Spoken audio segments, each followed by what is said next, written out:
10th ஸ்டூடெண்ட்டாக நீங்கள் சயின்ஸில் இருக்கிற ஒரே ப்ராப்ளம் கொஷின் பேப்பரில் கேட்குற 22 and 32 கம்பல்சரி ப்ராப்ளம் தான் பெரிய ப்ராப்ளம்னு நினைக்கிறீங்கன்னு புரியுது. சயின்ஸில் மொத்தமாகவே 124 ப்ராப்ளம் இருக்குங்க. அதை எப்படி குரூப் பண்ணி படிக்கிறதுன்னு பார்ப்போம் வாங்க. இப்போது 9th யூனிட் சொல்யூஷன். இதில் மொத்தமாகவே 13 ப்ராப்ளம்ஸ் இருக்குது, எக்ஸசைஸ் அண்ட் எக்ஸாம்பிள் சேர்த்து. அதை சால்வ் பண்ண 3 ஃபார்முலா இருக்குது. Solubility, mass percentage, volume percentage. சொல்ல போனால் 2 ஃபார்முலா தான்.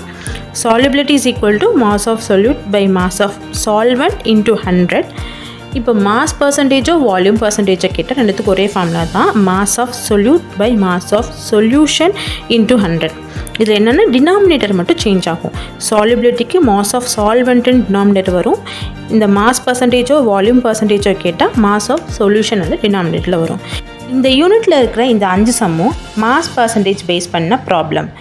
இந்த 3 சம்மும் வால்யூம் பர்சன்டேஜ் பேஸ் பண்ண ப்ராப்ளம்.